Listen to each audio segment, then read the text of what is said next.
Hello everybody and welcome to the show. Today I have Tim Wyatt with me and we're going to be discussing some of the theosophical ideas about karmic cycles, and our title was going to be Karmic as well as cyclic nature of the current events. And I just wanted to start with a quote from Helena Blavatsky, where she says, "A cycle is ending in a few years." Now, she obviously said this back in the late 1800s. So a cycle is ending in a few years. You must prepare. So, Tim, what are we preparing for? Well, I think what we're preparing for and what we've been experiencing for quite a long time, probably increasingly over the last 200 or 300 years, probably starting as early as the 17th century when science began to emerge, when the Industrial Revolution occurred, when there were huge social and mercantile changes taking place in the world. And this, of course, is this cycle that we talk about all the time, the transition from the age of Pisces to the age of Aquarius. Now, these cycles are not end on end. The age of Pisces doesn't end on a Friday evening and the age of Aquarius starts on a Saturday morning. It doesn't work like that. There's a long bleed over period, a transitional time in which the energies of the old cycle gradually diminish and the potency of the new age gradually comes into play. I think we've now reached a point, certainly in the last 10 or 20 years, where this transition towards Aquarius is now stronger than the Piscean influence that went before. And obviously, all times of transition are accompanied by huge turmoil, because the very nature of all cycles is exactly the same. Something is born, it grows, it reaches a stage of maturity, it then begins to decline, it then dies, it then disappears apparently onto the inner planes and is reborn. And this can be an idea, it can be an animal, it can be a planet, it can be anything.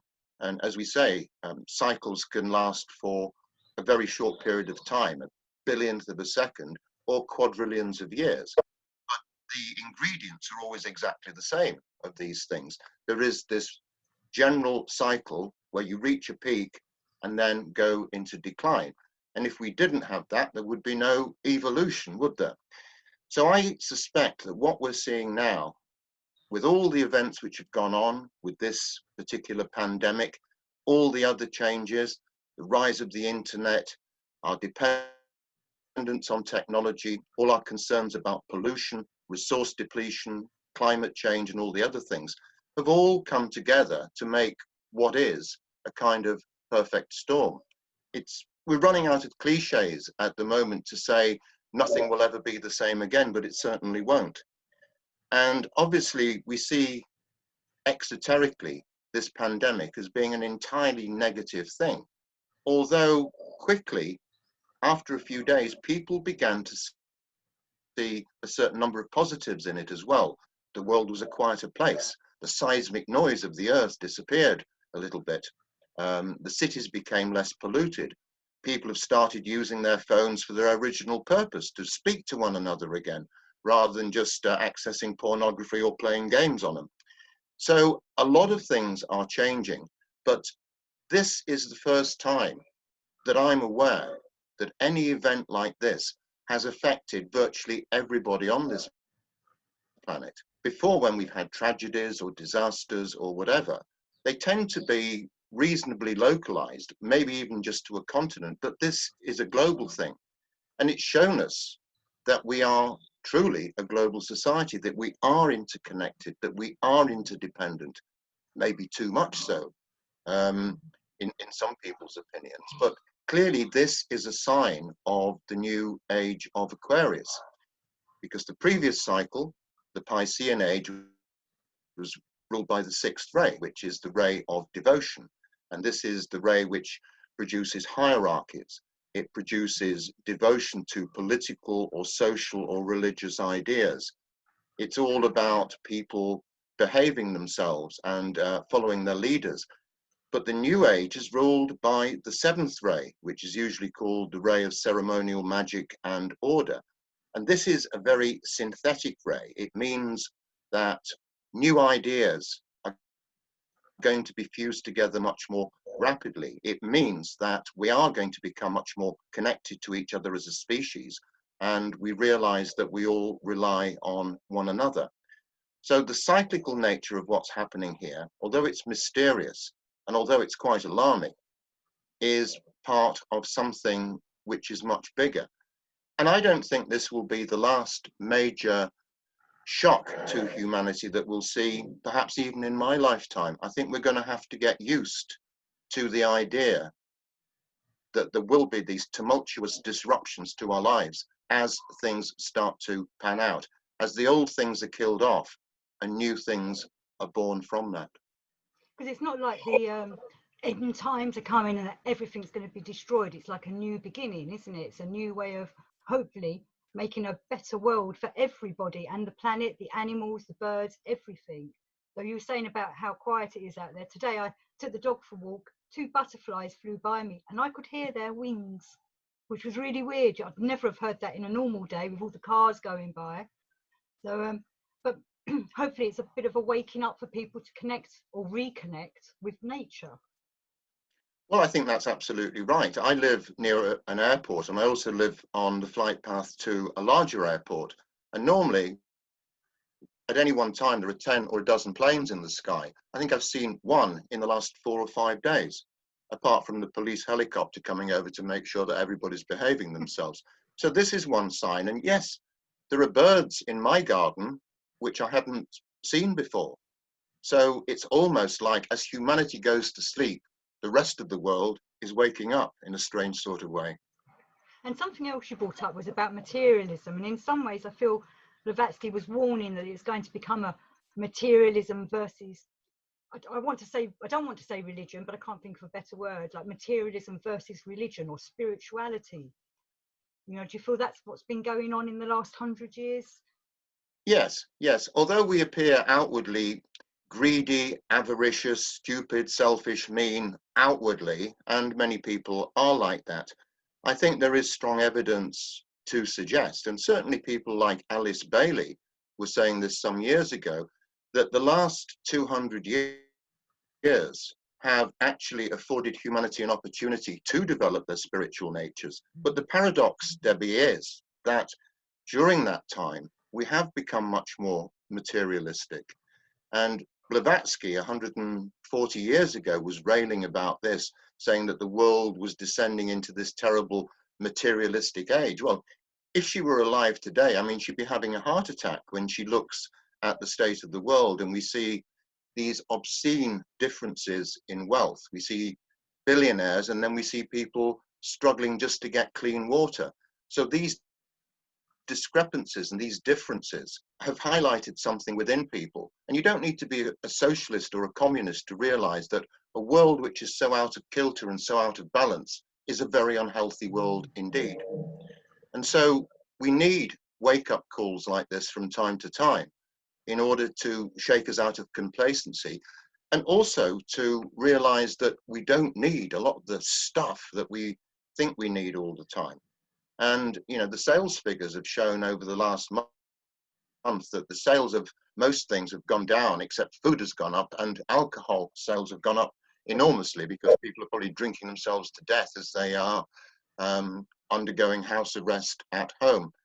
But a lot of people have said to me, as I talk to people when I'm out on my walks, that they now realize they don't need a lot of the things they need. I've even heard people saying, well, do I really need to have a car? Do I really need all these foreign holidays? Do I really need to have all these savings in the bank? Do I really need to do a job that I don't like in order to sustain a life of things which I don't really need in the first place? So it is having an effect, even on people who are not really spiritual people. It is doing something to people's consciousness in a strange sort of way. Just the way that wars and conflicts always accelerate these things. Look at the social changes that emanated from the Second World War. A lot of the slums which were bombed, I mean, it was terrible at the time, but had they not been bombed, those slums probably would have stayed around for decades because governments couldn't be bothered to get rid of them. And so it's only when humanity is forced into positions of great difficulty that it starts to develop an ingenious and innovative view of what can happen. You know, the old cliche, necessity is the mother of invention. And this is absolutely true. So while not everybody is going to change their minds and suddenly start behaving differently, you wouldn't expect that. And you would expect that once this is all over, a lot of people will revert to the bad old ways and think we can do things the way we've always done them. But a significant number of people are going to say, hang on a minute, we cannot continue like this. We've been doing it wrong for so many years now that it's become so ingrained, but now we have to change. I think, just to divert for a moment, one of the most important pictures that was ever taken of this earth, which really awakened human consciousness, was, I think, back in 1966 or 1967, when Apollo 8, I think it was, first left the gravitational orbit of the Earth and took that first picture of us on that blue planet. That changed everything, because for the first time, people realized what a fragile but beautiful place we actually live in. And that coincided with the real start of the environmental and the ecological movement, as it was called at that time.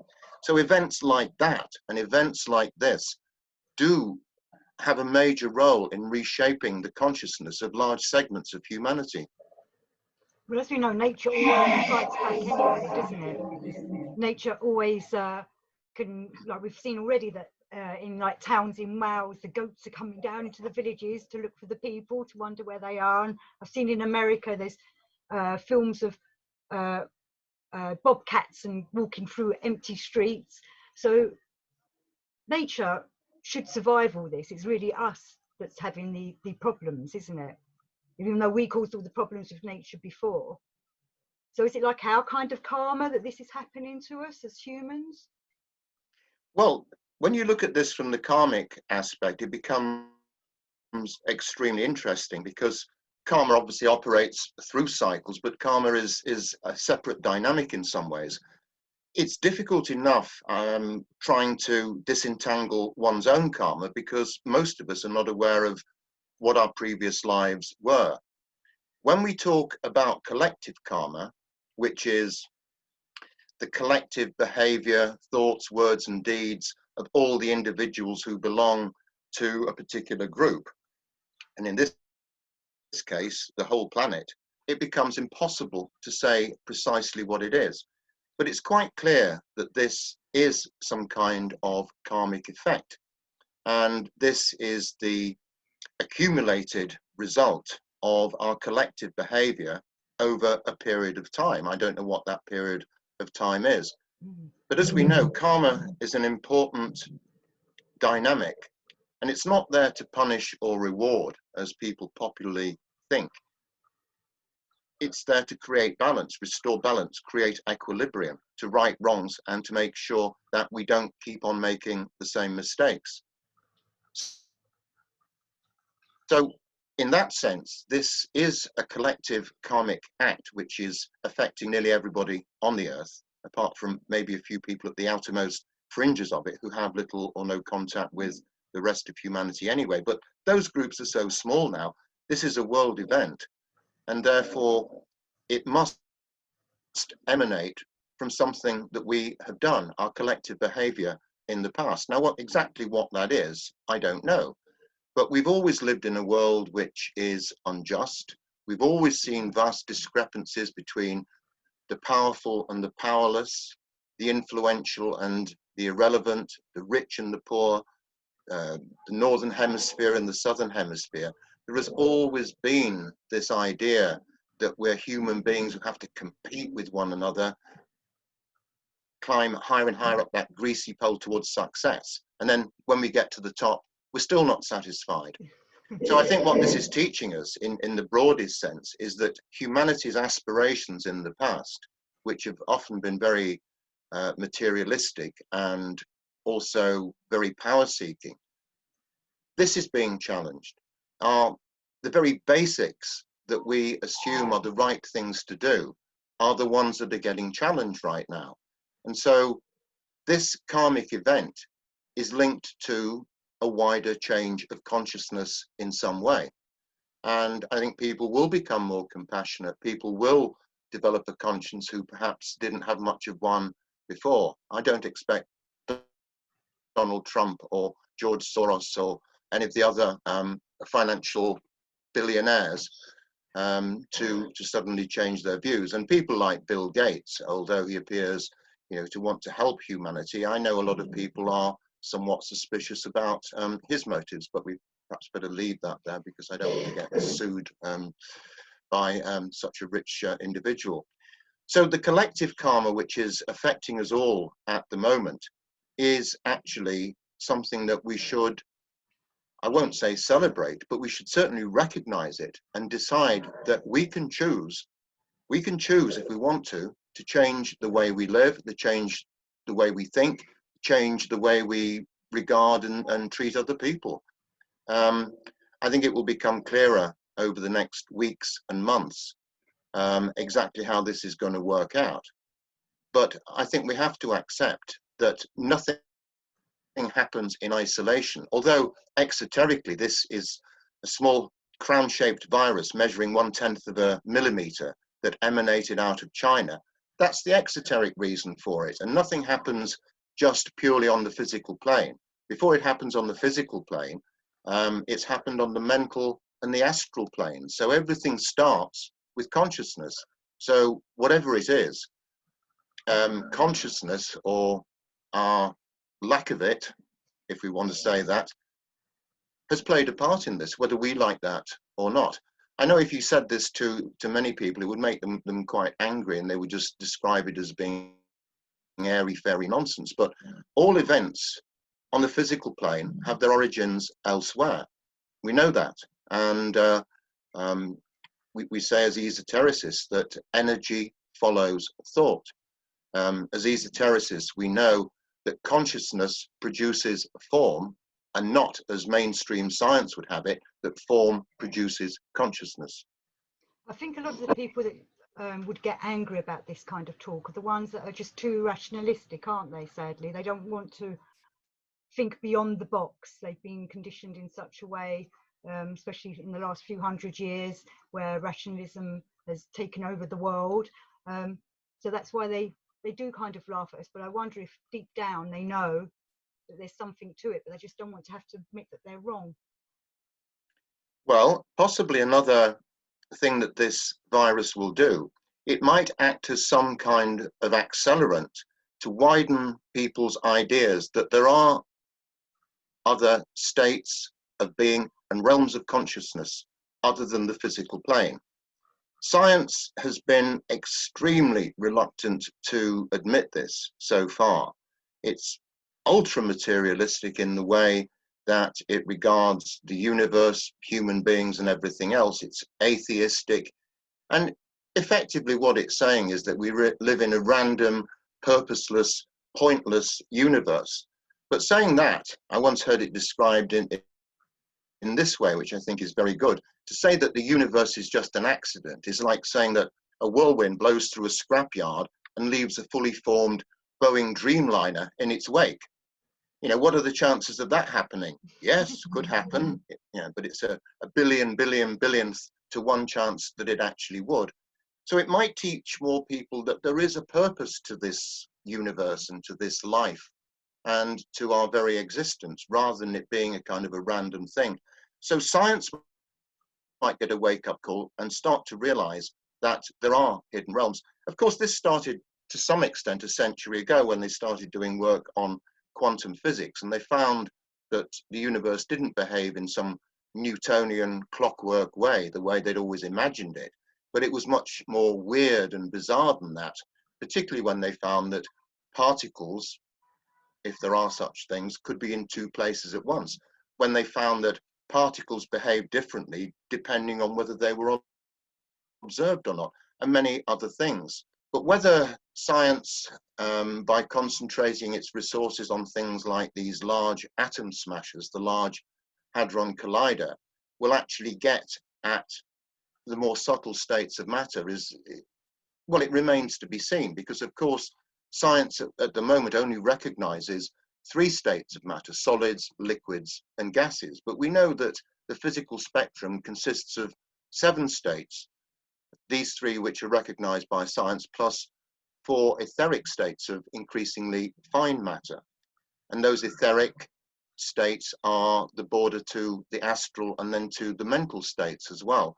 So perhaps this may, in some small way, encourage science to start to relinquish its purely materialistic paradigm, because it denies everything else and it ridicules people who believe these things. It says, oh, this is just primitive superstition. You know, this is what our ignorant ancestors used to believe. But our ignorant ancestors actually probably knew more about the states of matter than we do. When you read some of the old Hindu texts, which go back many thousands of years, they were quite aware that all these things took place. So maybe it's science which suffers from the primitive superstition and not our ancient forebears.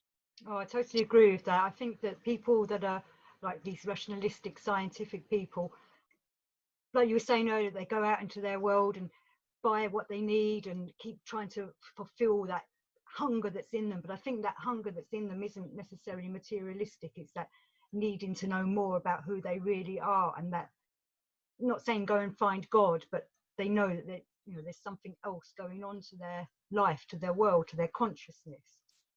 I think some of them just don't use their conscience.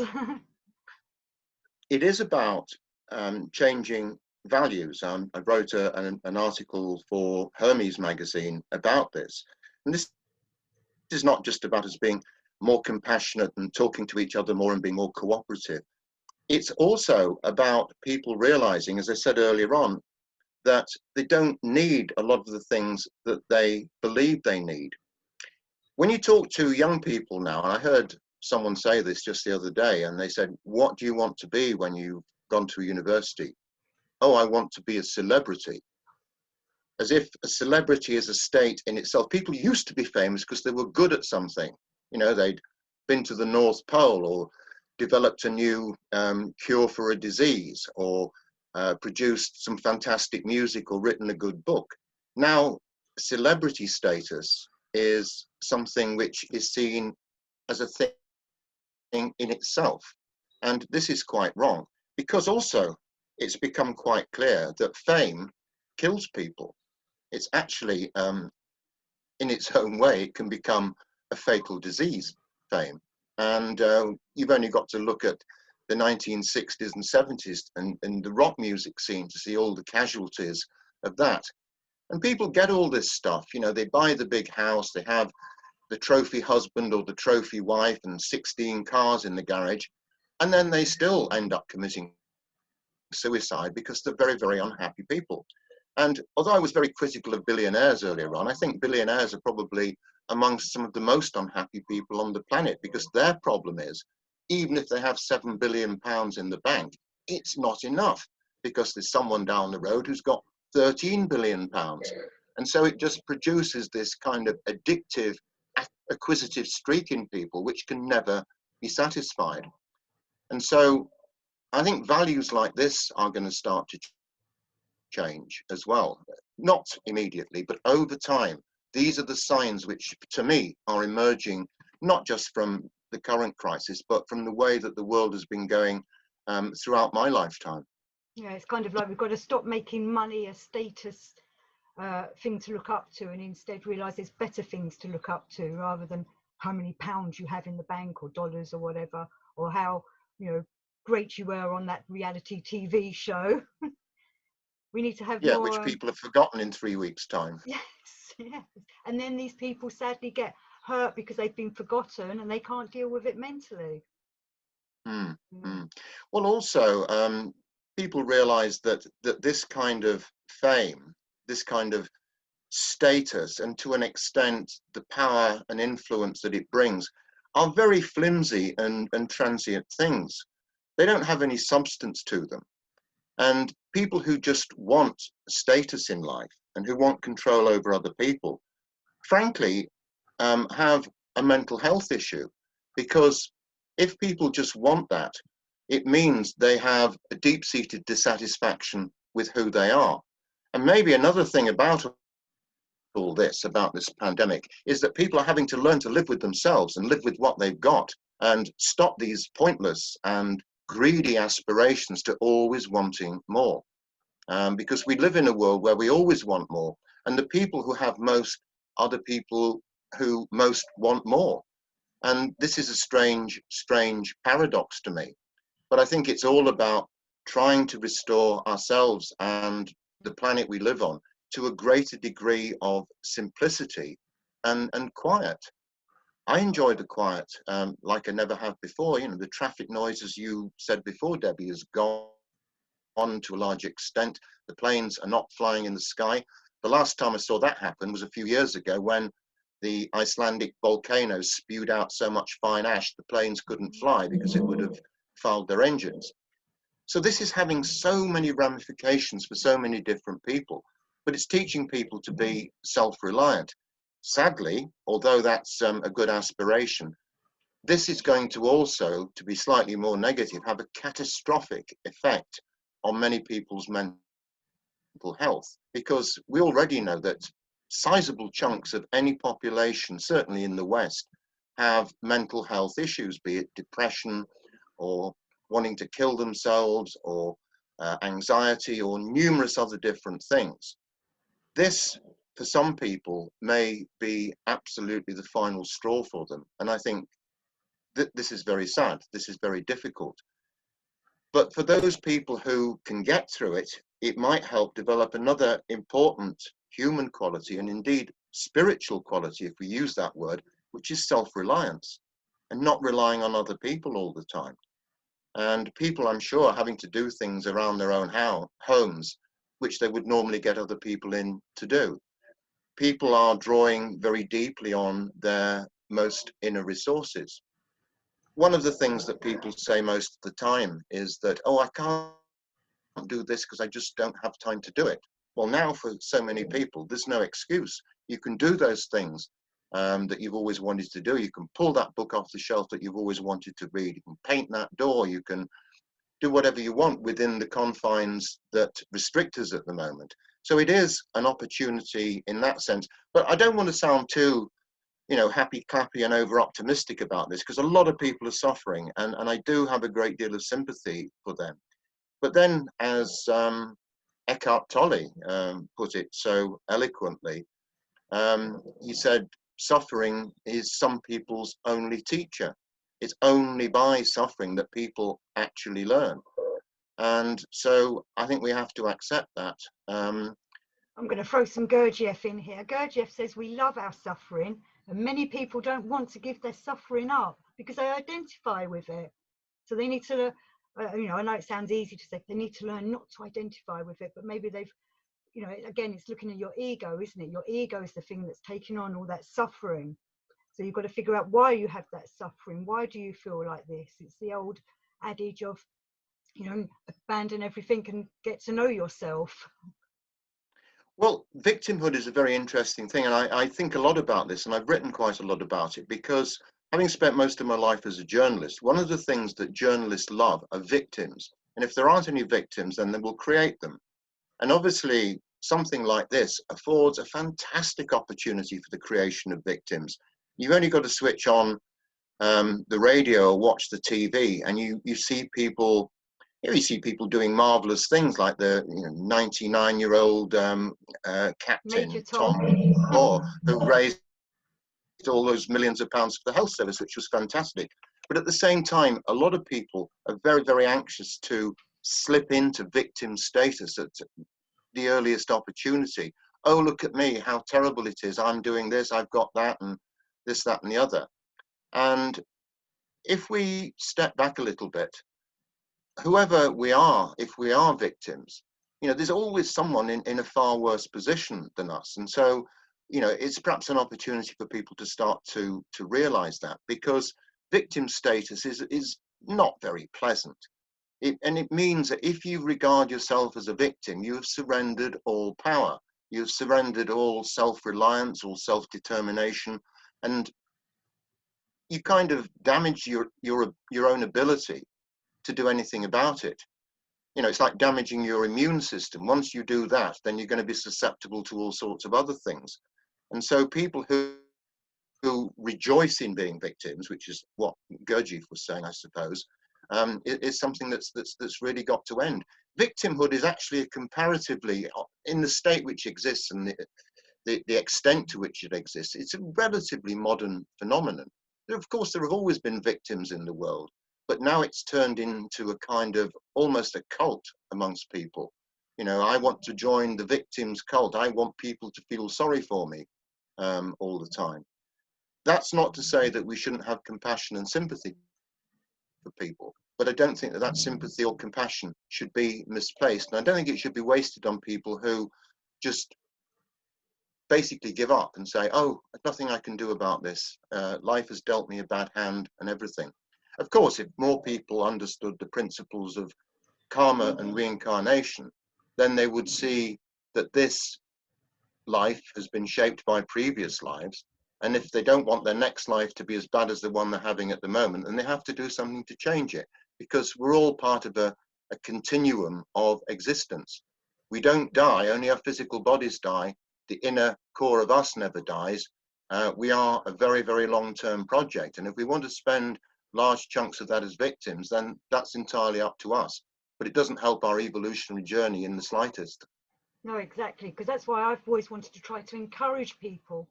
You know, I know a lot of people think, oh, I'm trying to encourage them to religion, but I'm not. I'm trying to encourage them to find themselves. And sometimes it is through a religious path or a spiritual path. It's an easier way of learning about this kind of thing. It's not that easy to look at it through a rationalistic, scientific point of view, is it? Which is why we have things like all these different new age types of paths to choose from. Well, I think religions have been as unhelpful as anything else in this. I don't mean in this crisis, I mean about spiritual matters generally. Because the irony here is that although religions have hijacked spirituality and say it belongs to us, you can only access God through us and believe our books and everything, they have actually done probably as much damage as anybody else to create sectarianism and division, to tell lies to their adherents and followers, and distort the ageless truths that we know are probably the correct ones, the ones in the ageless wisdom tradition and theosophy and other things. And I think you have to draw a distinction between a spiritual path and being a spiritual person and being a follower of a particular religion. And this is actually quite interesting, because when they do surveys now in the West, in America, in Europe, you find that there is a significant chunk of people, around about a quarter of people, maybe even more than that, who describe themselves as spiritual but not religious. So they realize that they want to know the bigger questions in life. Who am I? Where did I come from? Where am I going? What's the point of all this? And religions have signally failed to give them anything other than a blurred and very distorted version of this. And so the New Age, in many ways, has sparked off a more independent sense of inquiry about spiritual matters. And the sooner it's wrenched out of the hands of religions, the better, in my opinion, because religions are not helpful here. It's all about blind faith, believe this, etc., etc. You know, you talk to these people, for example, who believe that the world was created in 4004 BC, and you say to them, hang on a minute, what about all the fossils in the ground which show that humanity's been around for a long time, and animals were around many millions of years ago? And they say, oh, that's just God trying to confuse us. The devil put them there. And then, of course, there are some of the more austere sects of Christianity who actually think that you should feel guilty for being born in the first place. Well, what's that all about? No, we should be enjoying life. And I'm not saying, you know, take the mickey out of it, but we've been given a life to use. Let's make use of it and do something good and valuable with it, and be you know, develop yourself with it as well. And as you were saying earlier, what you do in this life will have results for the next life. Well, it seems clear to me that each of us, whether we know it or not, comes into this life with a definite aim or purpose, or purposes, plural. Often people don't know what this is. Sometimes people don't realize it until much later in life. But when people do realize that they came here to learn a specific lesson or serve some function, it absolutely enriches their life to a degree that you find it difficult to comprehend sometimes. You know, when people have that sense of inner meaning, I came here to learn this or to do that or to achieve that or to possibly make up for mistakes that I've made in the past, then it becomes clear to them that this life is just one of many. And as John Lennon so rightly put it when he said that he wasn't afraid of death, and he described it just as like getting out of one car and getting into another. And that's what it is. It's, although it's traumatic for people, ultimately, in the long continuum of things over many thousands of millions of years, it's just like walking from one room to the next or changing your clothes. Try telling that to people without them making them very angry, but you know, that's the way I see it. Well, you've done a fantastic book on all this, Cycles of Infinity. Is that what it's called? I've got the Cycles of Eternity and Secrets of Infinity. That's it, yes. Secrets of Infinity is the new one, and Cycles of Eternity was the one I did 2 or 3 years ago. And well, what I try and do, I'm not sure how successful I am, but what I try and do is make these ideas as easy to digest as possible for a modern audience. Although many of the old books are fantastic in their own way, and Blavatsky's Secret Doctrine is one of the most important books ever written, these books are not exactly easy to read for a modern audience. And so what I try and do is basically do a ladybird book version, you know, so that people can actually understand. And you have to also remember, when the early theosophical books were written 130, 140 years ago, the audience was very different. The style of language was very turgid and very verbose. And some of these writers didn't know what a paragraph was, and you get paragraphs that extend over 5 pages or something like that, and sentences of several hundred words. And obviously a modern audience with its short attention span isn't able to absorb this stuff very easily. Academics can handle it, but even, you know, intelligent and educated people find these things very challenging to read. So we always have to reinterpret the timeless truths in any new age in a more appropriate way. And that's really what my mission is. And I never realized this till about 15 years ago. So I wasted a lot of my life. So I can't really complain about other people, can I?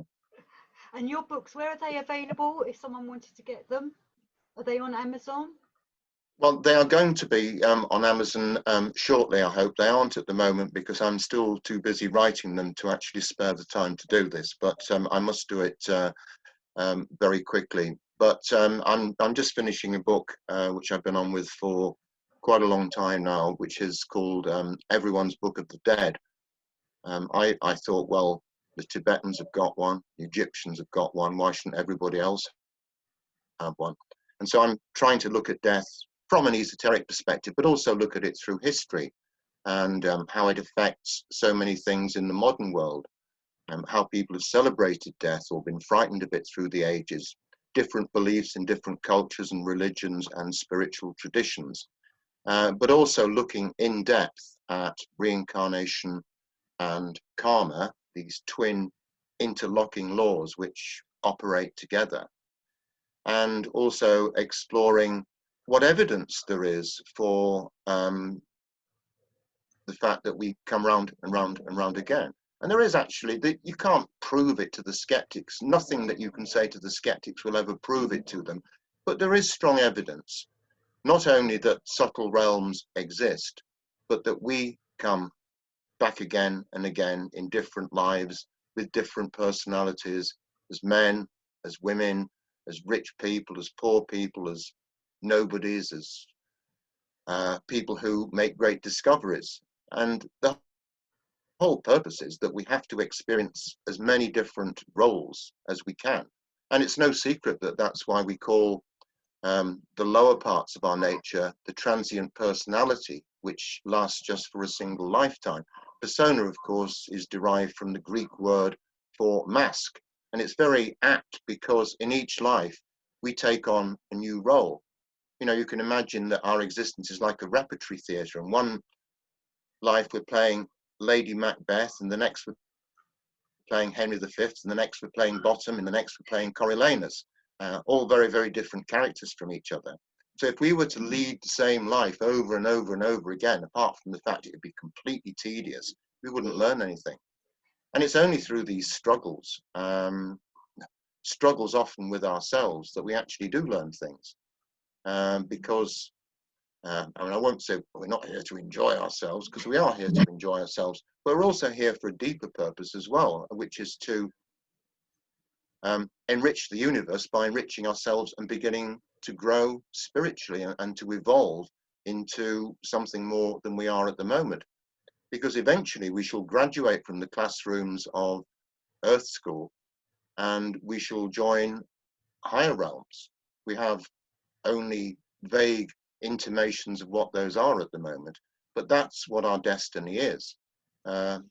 It's not going to happen next week. It'll be a few million years yet for most of us, but that's where we're going. And we've got to have, you're going to go on a journey. It's a good idea to at least have some idea what the end point is, although maybe here the journey itself is the goal. No, we're all on this wonderful path, this wonderful life to try and change and evolve. And as we evolve, each as individuals, humanity will evolve as well. Well, I think so. And people evolve at obviously very different rates. We're all at very different stages of the journey. And of course, we all come into this life not only coloured by the past life that we led, but by all the other ones before that. And so it's a cumulative process. And until we realize that this process actually goes on, it's very difficult to kind of cooperate with it and to understand it and to make it work for you. And so this is why, as Madame Blavatsky said, learning about the laws of karma and reincarnation especially is probably the most important lesson for humanity to learn at the moment. Because if we know that we've been here before, that we're here now, and that we'll be here again, that is bound to create a greater sense of moral responsibility, of altruism, of cooperation with other people, and above all, not trashing the very place that we live in by depleting its resources and poisoning its oceans and skies and earth. And so if we have to reap the whirlwind of everything that we've done, then it's perhaps going to make us a little bit more wary of how we behave in the future. But unfortunately, it's a very gradual process. Well, I would like to thank you very much, Tim, for this great talk. It's been brilliant. I know you normally give talks at Leeds Theosophical Lodge, but at the moment everything's shut, isn't it? But you will be that when that opens again. Yes, yes. I think we're.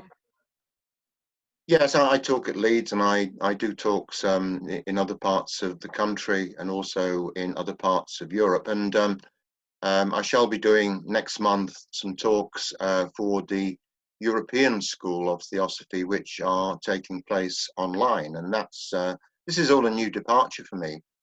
And I found it very, very interesting to do it. And so I'm perhaps helping to improve my own skills about doing as well. Well, thank you very much, Tim, and we shall speak again. Thank you, Debbie. Another show Nice to again speak soon. to you. Wonderful. Thank Bye. you.